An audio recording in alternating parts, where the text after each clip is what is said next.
ഖബറിന്റെ അകത്ത് ശിക്ഷ തരൂല്ല സ്വഹാബ. അവരുടെ ജീവിതത്തിന്റെ നിമിഷത്തിന്റെ അകത്ത് എപ്പോഴും പോയി കിടക്കേണ്ട ഖബറിന്റെ അവസ്ഥകൾ ആലോചിച്ചുകൊണ്ട് ജീവിച്ചവരാ. അള്ളാന്റെ റസൂല് പറഞ്ഞു തരുകയാ, ആരാടോ ഖബറിന്റെ അകത്ത് രക്ഷപ്പെടുന്നത് സ്വഹാബ, അവൻക്ക് പിന്നെ സിറാത്ത് പേടിയില്ല സ്വഹാബ. അവൻ നേരെ സ്വർഗത്തിലോട്ട് കടന്നു പോകും സ്വഹാബ.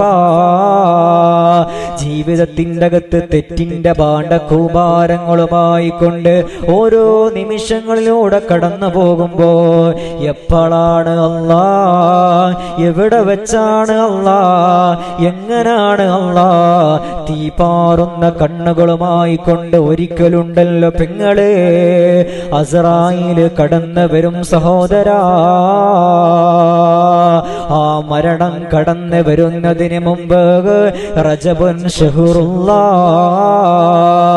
പാപങ്ങളെല്ലാം പൊരുത്തപ്പെടിക്കേണ്ട മാസമായ റജബിന്റെ കലണ്ടർ മറികടന്നു പോയല്ലോ.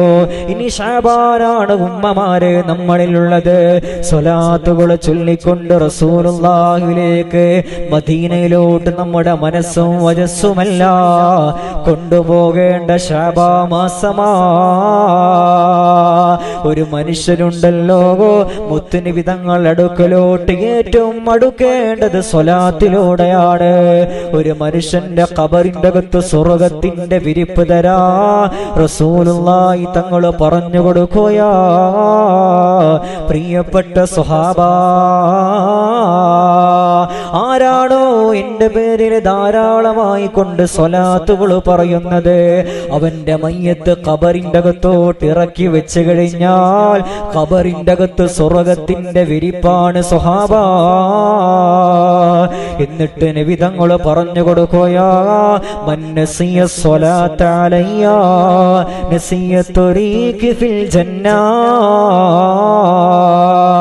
ആരാണോ എന്റെ പേരിൽ സ്വലാത്തുകൾ മറന്നു പോകുന്നത്, അവൻ സ്വർഗത്തിലോട്ടുള്ള വഴി മറന്നുവെന്ന് നബിയുനാ മുഹമ്മദുർ റസൂലുള്ളാഹ് സ്വല്ലല്ലാഹു അലൈഹി വസല്ലമ തങ്ങൾ പറഞ്ഞു തരുമ്പോ, ഖബറിന്റെ അകത്ത് സ്വർഗത്തിന്റെ വിരിപ്പ് വേണോ, സ്വർഗത്തിന്റെ കട്ടില് വേണോ, അത് സ്വലാത്തിലൂടെയാകണം നമ്മുടെ ജീവിതത്തിന്റെ നിമിഷങ്ങൾ കടന്നു പോകേണ്ടത്. അതുകൊണ്ടാണ് ശഅബാനിന്റെ ദിവസങ്ങളിലൂടെ കടന്നു പോകുമ്പോ സ്വലാത്തിലൂടെ റസൂലുള്ളാഹിലേക്ക് അടുക്കുന്നൊരു മനസ്സാകണം.